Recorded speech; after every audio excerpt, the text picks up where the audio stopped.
Anga wale nyuma nobole be ka nyeshin aw mo Mali kono ani Mali ko kan aw minnu be ni mayna keme ka nyamada ka nyeshin jabaranu ma wala sa famuya be se ka sɔrɔ aw fɛ Sheriff Lati be monanga kunnafoni na mimina wala walali kɛ aw ye Mali kunga ani diɲɛ fan wɛrɛw kunga ama fɔ ngoni nye apma sele bakuruba kunnafoniw detle ka bɛni Mawuludo 2016 an kuntigi Muhammadu nema ni kisi bɛ a ye o ka bangeni ministre min ɲɛsin bɛ dinɛ ko ni batoko mɔ an ka jamana kɔnɔ ale ye dantigɛli dɔ kɛ jamana ɲɛma tɔgɔla ka ɲɛsin silama bɛɛ lajɛlen ma Mali kɔnɔ. Silama dinɛ ɲɛmaw ka fara ɲɔgɔn kan jɛkulu min bɛ wele ko Groupement des leaders spirituels musulmans du Mali GLSM olu ye kunnafoni di kɛnɛ dɔ sigi sen kan san o san ka bɛn ni Mawuludu ye. Dakun ye fɛn min ye Mawuludu kɔnɔ ni walawalali bɛ kɛ o ka ko dakun ta ka o bila bɛɛ lajɛlen ka bolo ka Mawuludukɛlaw kɛnɛw bɛɛ lajɛlen la o timɛna ka bɛn ni sibiri do décembre kalo tile ta ye u yɛrɛ jabala la bamanankan kunnafoni na kumabaw ye ninnu de ye minnu ni sɔnni u bɛ walawala aw ye aw dangana.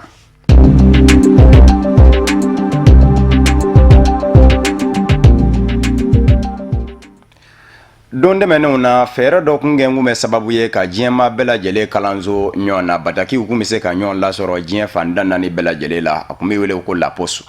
Poste bilama a jɔyɔrɔ bɛ ka dɔgɔya o de kosɔn an ka jamana ɲɛmayaso kɛmɛ ka wulikajɔw kɛ min bɛ se ka to La Poste a bɛ se ka segin a ka minɛ kɔnɔ cogo min Ministre ɲɛma Modibo Keita fɛ yen nɔ a n'a ka ministriw farala ɲɔgɔn kan ka lajɛ ka jateminɛ kɛ a baaraw taabolo ka La Poste a bɛ se ka kɛ sababu ye ka mamagow ɲɛ i n'a fɔ a kunungo lama Babu Sentigi Maître Mutaga Talla ale bɛ ka kuma galamani na ka ɲɛfɔli kɛ bɛnkan minnu ni olu sera ka taa u ni ɲɔgɔn cɛ ministre ɲɛmaya dagayɔrɔ la primature Modibo Keita fɛ yen nɔ maa min bɛ a walawala Usmane Zogore do an ka don n'a ɲɛmada fɔtaw fɛ.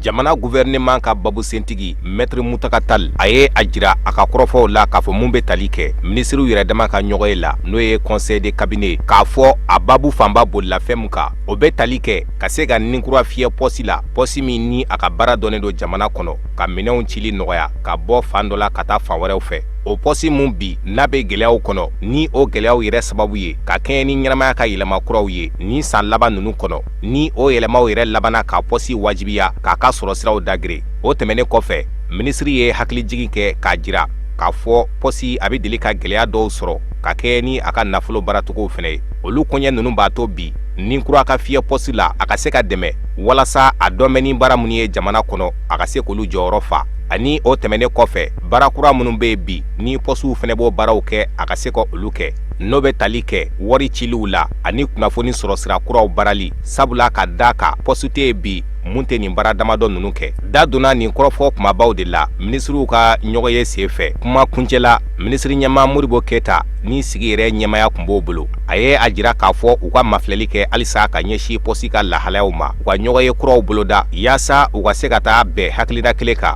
mun bɛ se ka yɛlɛma kuraw don ka ɲɛsin pɔsi ma walima siraw ka bɔ pɔsi ye ani cakɛda wɛrɛw ka se ka baara kɛ nafolo ka se ka bila a ka bolo kan walasa a na se ka baaraw kɛ a dɔn bɛ ni minnu ye jamana kɔnɔ. Mawuludu nɔ kan ka ye maanifin jogo la nin ye dakuru ɲɛ min bɔra an ka ministri yɔrɔ ministri min ɲɛsin bɛ diinɛ ko ni batoko ma Thierno Assa Diallo a ye dantigɛli in kɛ jamana ɲɛma tɔgɔ la ka lase Mawuludu kɛba bɛɛ lajɛlen ma silama bɛɛ lajɛlen ma Mali kɔnɔ baara in kɛra ka bɛn ni sibiri do décembre kalo tile ta ye a yɛrɛ ka ministri so la an ka maa minnu kun bɛ a kɛnɛ kan Ustaz Usman Kan ani Lutu Sidibe a ye fɛn min sɔrɔ ka bɔ yen nɔ o filɛ nin ye. Alhamdulilayi an b'an filɛlibagaw fo ani an lamɛnbagaw an bɛna don Mawuludu su la a ka kan ni Mawuludu sera su don su barikaman don su don ka Ala tanu ka Ala waliɲuman dɔn k'a ye mɔgɔ caman ka n'an bila sira kan sira sugandilen sira barikaman n'o ye Muhammadu Rasulillahi sallallahu alaihi wasallam n'an b'o su kɔnɔ hakilina damadɔ bɛ o kan ka na min b'a to jogo damadɔ bɛ an bɛ se k'o ta min b'a to Mawuludu wɛrɛ la an ka se k'a fɔ fɛn dɔ yɛlɛmana a ka kan k'a faamuya ko diina nin kɔnɔ fimayamaya la jɛmamaya la Bilal ale min kun gɛrɛlen don kira la ka tɛmɛ hali seba naani tɔw kan Bilal kun finen don madala ni mɔgɔbaw la ya min kun jɛlen don a ye donc diina ni masiya woloma don a ka kan k'a dɔn ko ni ye hadisa kala ibn Daoud ka hadisa do la ba fo ko rasulillahi ko silamɛ man ka mɔgɔ ɲɔgɔn ka bamuru d'a ma k'a sɔrɔ bamuru t'a foroko kɔnɔ bara di to a ma kana minɛ cogo la min b'a to a bɛ bana donc o bamuru kelen tɛ se ka kɛ fɛn ye ko silamɛ b'o ta silamɛ ɲɔgɔn kama ka joli bɔ a la donc n'an ye nin bɛɛ ye ko kira ka kɛwale kɛra de ka hadamadenya ɲɛ ko don min ani yahudiyaw bɛ papier signé Madina sigi kɔnɔ ni Seydina Omar ko papier signé la ko Muhammadu Rasulillahi sallallahu alaihi wasallam ninnu ko olu t'a dɔn Rasulillahi ko k'o bɔ a la kira ko Seydina Omar ma a ko n'u ko k'o bɔ a la o bɔ a la n'o de b'a to sigi papier tɛ bɛn ko o don o bɔ a la donc nin bɛɛ b'a yira na k'a fɔ diina nin sigira maa min n'a nana k'a yira na o tigi y'a yira na ni majigi ye ni yafa ye ni kanu ye ko an ka kɛ maa wɛrɛ fɛ minnu t'an dɔ ye an ka kɛ an ka diina fɛ tilennenya la ka kan sigi ɲɔgɔn fɛ nin bɛɛ ye jogow ni kɛwalew de ye mawuludu kan ka bange ne nin de ye donc nin fɛn damadɔ mawuludu kan ka kɛ nin bangeliw ye jamanakuntigi Elhaji Ibrahim Boubacar Keita a jigiya ye nin de ye diina nin kan min b'a to diina nin b'a to an bɛ tilen an bɛ ɲɔgɔn kanu an bɛ kɛ mɔgɔ ladirilenw ye min b'a to an bɛ se k'an ka butikiw dayɛlɛlen bila ka bɔ an tɛ jɔrɔ min b'a to an bɛ bɔ yan nɔ k'an jɛngɛ k'an sigi ɲɔgɔn ye hali n'an n'a tɛ diina kelen na k'a tigɛ minɛ n'an n'a tɛ golo kelen ye k'a fɔ bari n'an y'o de kɛ anw b'a yira k'a fɔ jamana min kɔnɔ maa 100 maa 90 ye silamɛ walima maa 95 u ka kɛwale fɛ u sera ka silamɛya kɛ jamana duman ye u ka kɛwale fɛ u sera ka silamɛya kɛ hinɛ ani ɲɔgɔn koto ɲɔgɔn ta la jamana ye donc an bɛ ala deli o de la jamana ɲɛmɔgɔ tɔgɔ la Elhaji Ibrahim Boubacar Keita ka mawuludu fête ɲuman ala k'a kɛ hɛrɛ kɔnɔ bɛn kɔnɔ sabali kɔnɔ yafa ɲɔgɔnma kɔnɔ. Laada do san o san ka bɛn ni an kuntigi Muhamadul Mustafa ka bange ni ɲɛnamayali ye mawuludu Mali silama diinɛ ɲɛmɔgɔw ka fara ɲɔgɔn kan jɛkulu groupement des leaders spirituels musulmans du Mali u bɛ fara ɲɔgɔn kan ni ka dantigɛli dɔ kɛ kɛrɛnkɛrɛnni ɲɛna ka ɲɛsin dakun dɔ ma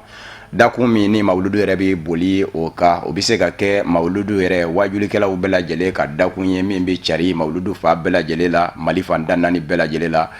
o laada sigira a timɛna ka bɛn ni sibiri do décembre kalo tile ta ye groupement des leaders spirituels musulmans du Mali jabala yɛrɛ la hippodrome na a ma ɲɛmaw fɛ dakun ye fɛn min ye ɲina o de ye k'a fɔ an kuntigi Muhamadu Mustafa jogo min ni o kun bɛ a la ni o kɛra sababu ye u ka ma ko Muhamadul Mukilisi Muhamadu Kilene o bɛ se ka walawala cogo min bɛ se ka to an bɛɛ bɛ se ka jɛ ka o jogo in matarafa an ka maa minnu kun bɛ a kɛnɛ kan Ustaza Usman Kan ani Loto Sidibe u ye fɛn min sɔrɔ o de filɛ.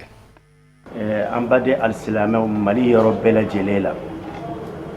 an ka mɛn maa minnu ko la ilaha illallah Muhammadu Rasulullah an ka wele bɛna s'a bɛɛ lajɛlen ma diinɛ in kanu bɛ maa o maa na an ka cibaba in n'o ye Muhammadu ye sallallahu alaihi wa sallam o ka bangeni hukumu kɔnɔna na o kumana ɲɔgɔn ye minnu bɛ ka kɛ ka ciba ladege ka ciba lakali ka ciba lakodɔn an ka jamana kɔnɔ o wele k'a dɔ groupement des leaders spirituels musulmans du Mali olu fɛ n'an karamɔgɔ n'an ka ɲɛmɔgɔ a Seyidi Sherif Usman Madan Haidara ale de ye groupement président ye ale tɔgɔra ani bureau exécutif maa bɛɛ lajɛlen tɔgɔra maa o maa bɛ mawuludu kɛ maa min ti mawuludu kɛ ni y'anw ka wele kan ye aw bɔra kalama k'a fɔ groupement y'a ɲini ɲina ko o kumana mawuludu bɛ kɛ yɔrɔ yɔrɔ la k'a ka kɛ ni basigi ye a ka kɛ ni hakili ye a ka kɛ ni ɲɔgɔn faamu ye nka a ka kɛ ko ka ciba jogo de yira mɔgɔw la sallallahu alaihi wa sallam ko ka ciba kɛ misaliya ye an silamɛ bɛɛ ye ko lala n'an tugura o jogo ninnu nɔfɛ an bɛ min ɲini diɲɛ na an b'o sɔrɔ an bɛ min ɲini lahara an b'o sɔrɔ an b'a fɔ ala ni ce duwawu minnu kɛra salon mawuludu la a barika la an b'a fɔ k'a jaabira kosɛbɛ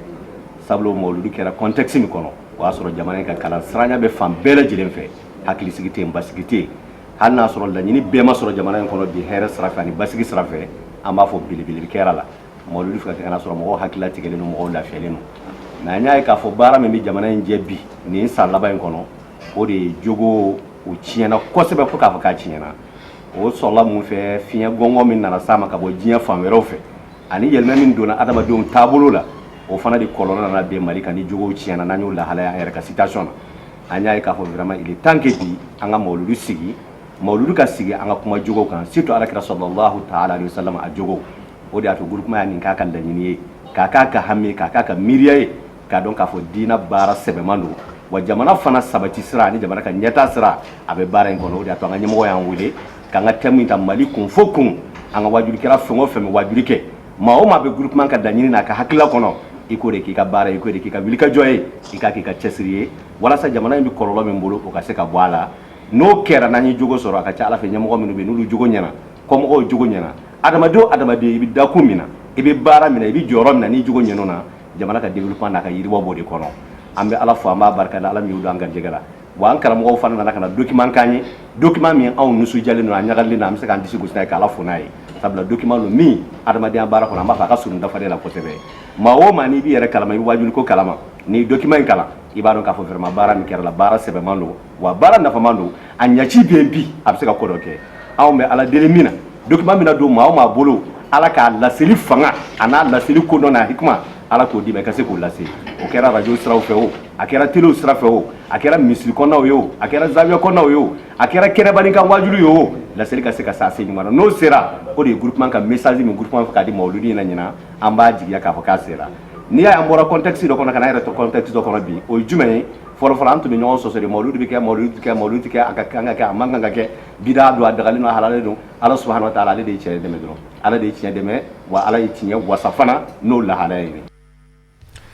san o san diɲɛma b'i kunda fa min ka Mali faaba don Bamakɔ kɛrɛnkɛrɛnnenya Bangoni Janginɛbugu an karamɔgɔ Asayɛdɛ Sherif Usman Madana Hayidara fɛ ni ka kira bangeni nisɔndiya ka a sigi sen kan ni o ye mawuludu ye mawuludu 2016 diɲɛma kɛmɛ k'i kunda Bangoni Janginɛbugu kan naba dɔw sera ka sɔrɔ an ka ɲininikɛlaw fɛ ka se ka filafila sɔrɔ ka bɔ u yɔrɔ hakilinaw minnu bɛ u la u sera ka olu dɔw di an karamɔgɔ Ustaz Muktar Bagayogo ani Seydou Ɲarɛmɔ ka bɛn ni sibirido desanburu kalo tile ta ye o fɛnɛ filɛ Rabiul Awali dɔma kalo n'i y'o fɔ kaba bɛɛ lajɛlen hakili bɛ jigin fɛn kelen min na o ye alakiraba bange kalo ye o kalo in mana ban jɔla mɔgɔw bɛ bɔ diɲɛ fantan naani bɛɛ lajɛlen fɛ jamana min ni min tɛ kelen ye n'a bɛ se jamana 30 ani kɔ ma ni ka u kunda Mali jamana kan Bangoni Janginɛbugu la Sayɛdɛ Sharif Usman Madani Hayidara kaso bi sɔgɔmada in na ani sura jamakuluba don na minnu dɔw bɔra Côte d'Ivoire minnu dɔw bɔra jamana wɛrɛw kan walasa ka na mawuludu nisɔndiyaw kɛ convoi yɛrɛ ni international national mɔgɔw tɛ ne yɛrɛ y'a convoi yɛrɛ dɔ ye ne yɛrɛ t'a da dɔn ɲinan convoi débordé la mawuludi la ne ye n ka mawuludi daminɛ depuis 2003 fo bi n ye dɔw sauté ka na daminɛ 13 la n m'a loupé fo bi ne ye nafa min sɔrɔ mawuludi la mawuludi ye kalan de ye min t'i ye papier la mawuludi ye faamu de ye min tɛ sɔrɔ kilasi kɔnɔ n'i nana jama lajɛ ka bɔ yan ka taa san o san a bɛ dɔ fara an kan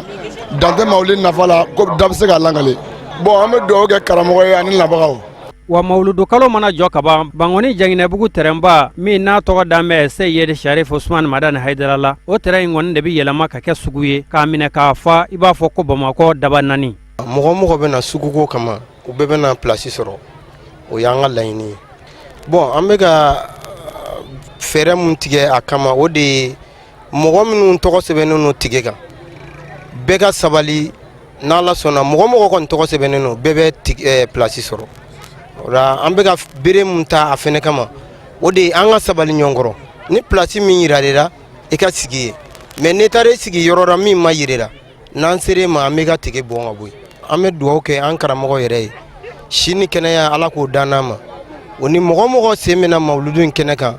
Ala ka nana bɛɛ ɲuman ye ka segin n'a bɛɛ ɲuman ye ni kira barika ye sɔli Ala rasul wa sugu in kɔni kɔnɔ feerekɛlaw de bɛ kɛ fan bɛɛ lajɛlen fɛ an ka cakɛlaw cafin mɔgɔw jitalaw wa i bɛ finibulamatigi minnu ye mawuludu kɛnɛ kan Bangoni Janginɛbugu la olu ka baara bɛn bɛ jiw tali ka di pɔnsew labɔli ka n'i miiri baara gɛlɛn foyi la ni finibulamatigi tɛ min kɛ an ka baara le cafin ye yɔrɔ nɔgɔlenw fɛn fɛn i n'a fɔ wululubɔ guwajɔ fɛn fɛn bɛ kɛ an baarafin na an b'a kɛ nɔgɔ cɛ baara gɛlɛn fɛn bi yan an b'o bɛɛ kɛ an ka mɛ ci fɔ nabagaw ye mɔgɔ ka sabali an t'a fɛ ka don mɔgɔ si gasi la ni y'a ye n'an ye mun kɛ i b'a sɔrɔ fili le nka an t'a fɛ ka mɔgɔ si tɔɔrɔ an bɛ bɛɛ ka lafiya le fɛ an bɛ bɛɛ ka kɛnɛya le fɛ mɔgɔ bɛɛ ka kɔni an ka ko kɔni girin ye mɛ n'an sera an bɛ yafa deli bɛɛ lajɛlen fɛ bɛɛ ka yafa an ma an b'a kɛ Ala kama ani karamɔgɔ kanu mɛ an ko an kuma laban ye salamu aleykum.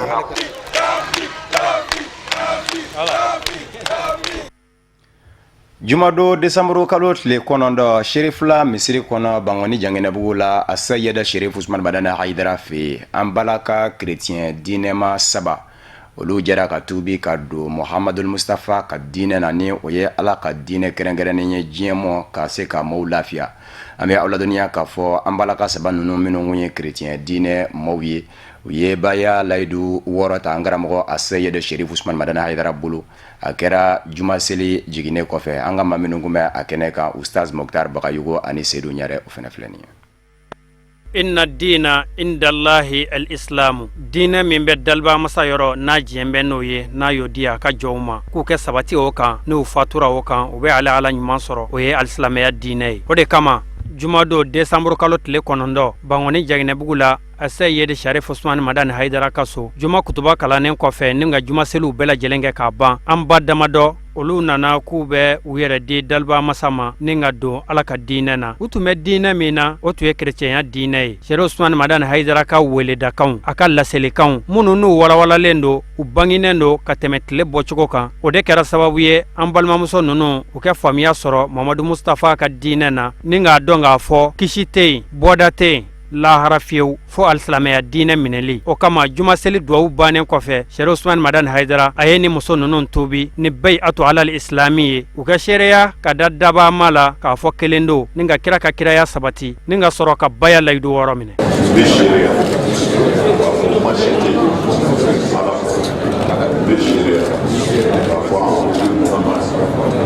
Ala ka jɔn don a ka ciden don n ti fila fara Ala n ti jɛnɛya kɛ n ti suyɛli kɛ n ti n den faga n ti namara kɛ n sen kɔrɔ n t'a kɛ n bolo ni kira Muhamadu ye bila baara ɲuman min na n b'a kɛ Ala ka di Ala ka yafa ma. Mali denmisɛnninw kɛmɛ ka wuli ka jɔw kɛ u ko hakilina min ma ko objectif du développement durable ODD yani san 2030 cɛ yiriwa a bɛ se ka dumɛ an ka jamana kɔnɔ cogo min o kɛnɛ de sigira senga ya min ye san 2030 ye denmisɛnninw b'a fɛ wuli ka jɔw de ka kɛ min bɛ se ka to nafa min bɛ se ka sɔrɔ olu donni mɔ bala ni jamana bɛ se ka bɔ o numɔ o bɛ se ka sidɔ k'u bila senga min bɛ se ka to o fana bɛ se ka kɛ bolomafara ye jamana jɔliko la o de kadara kelen fana kɔnɔ an ka jamana faaba kɔnɔ Bamakɔ diɲɛseleke naani tɔnba Nations Unies bolofara min ɲɛsin bɛ diɲɛma mɔ u ko a ma ko Fonds des Nations Unies pour la population o ɲɛma o bɛ an ka jamana kɔnɔ Kafune Bacili bɛ walawalaliba kɛ an ye o ko kan.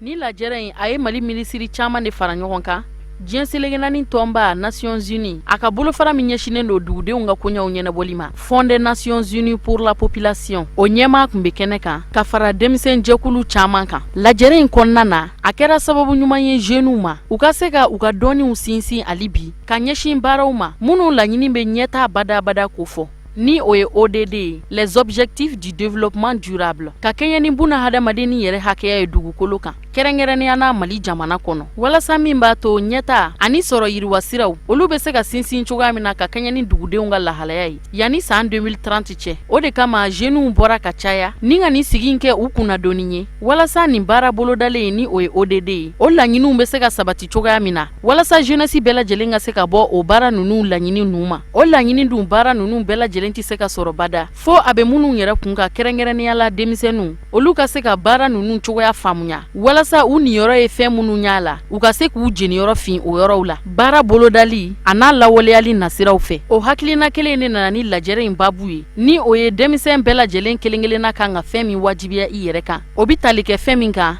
n ye denmisɛn ye ɲɛtaa badabada sabatili baaraw n y'a kɛ n kunnako ye nin de ye hakilina min kan ka sɔrɔ denmisɛnnin bɛɛ lajɛlen na walasa u niyɔrɔ ye fɛn min ye lajɛrɛ in kɔnɔna na u bɛ se ka o dankɛnɛmaya n'o ye sigi in kɔnɔna na hakili jagabaw bɛɛ lajɛlen bi tɛgɛnɔ bila sɛbɛn minnu kɔnɔ u hakilinaw ka ye o gafe in kɔnɔ walasa kumaɲɔgɔnya sen fɛ u bɛ laɲini minnu bɔ k'a bin olu na se ka sidon ni ka don bala i n'a fɔ ko min baara bolodalen yɛrɛ mago b'o la cogoya min na. Mali denmisɛnninw ka jɛkuluba ni o ye Conseil national des jeunes CNJ o ɲɛmɔgɔ dankan y'a jira k'a fɔ ko siga t'a la ni lajɛrɛ sugu k'a bɛ jeunesse bilasira kosɛbɛ k'o bɛ kɛ sababu ɲuman ye a k'a yɛrɛ ye baaraw kɔnɔ baara min ni o tɔnɔ bi bonya a yɛrɛ kan ni a sera ka lawaleya i n'a fɔ komi a laɲininen do cogoya min na farafina tɔnba Union africaine ka baara bolodalenw na yanni san 2030 cɛ. Diɲɛ selegenani tɔnba Nations Unies a ka bolofara min ɲɛsinen do dugudenw ka lahalayaw ɲɛnabɔli ma Fond des Nations Unies pour la population o ɲɛma y'a jira k'a fɔ ko wulikajɔ